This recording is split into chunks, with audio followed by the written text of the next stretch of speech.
Alright everybody, and welcome. Today I am going to be doing a reading for everybody under the Aries sign. If you are not under the Aries sign, you can go ahead and take this reading with a grain of salt. There's a lot of good stuff we're going to get into probably.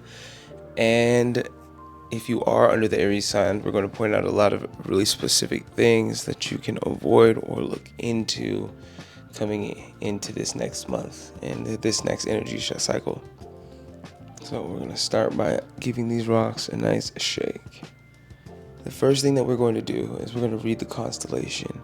This constellation here represents the sky. The sky is a very inwardly looking sign, but it represents the connection that we have with everything, the greater connection, also limitless possibilities and our ability to continuously expand. The next thing that we're going to look at is your aura stone. The aura stone is the closest stone to the person who is receiving the reading. So in this case, it is going to be the angel stone.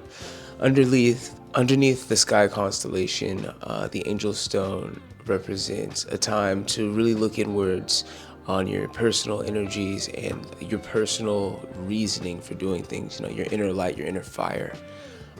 Why are you going at all of these things, you know, and have you been listening to your true call and your inner child's call for what you should be aiming for? Because right now there's going to be a lot of expansion around, a lot of spiritual and intellectual expansion that is led by your inner child and your inner self.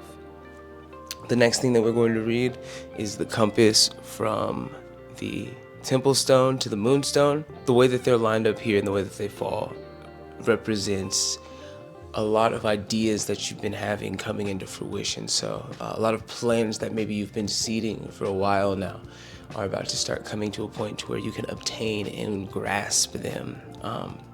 And then we read the aura, then we read the compass from the moonstone to the sunstone, and that actually is a different message. This part of the reading actually says that you're going to have a lot of stressful times. There's going to be a lot of stress, maybe around the people that you care about and the things that you care about. There's going to be some hard decisions that you have to make, things that might cause you to lose something important to you, or to have to reassess what is important to you and why altogether.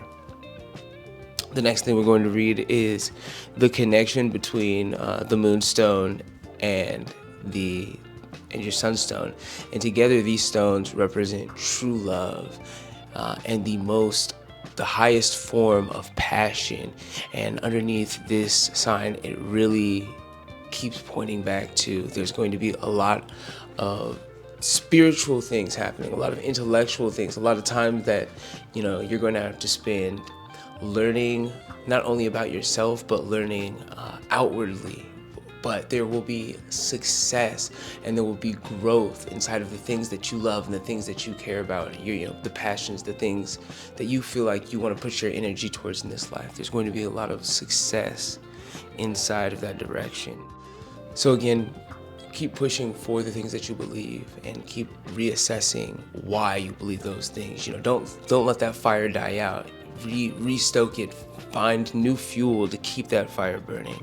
Okay, and then the last thing that we're going to look at is going to be the spread of these rocks. So here with the temple stone at the very, very top, the way that these rocks fall underneath it, it represents fertility.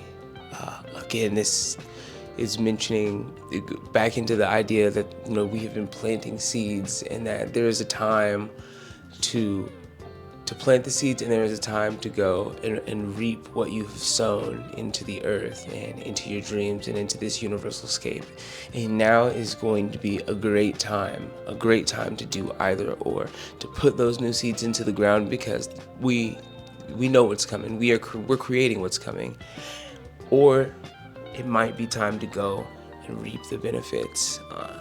And so with this entire reading, we're getting at is just make sure to take that time for yourself and to reset your spiritual energies and get out there and learn and feel the connection between yourself and the external energies, because inside of those connections that you are fostering and that you are a part of lies your ultimate goals and your passion, and beneath that, your success.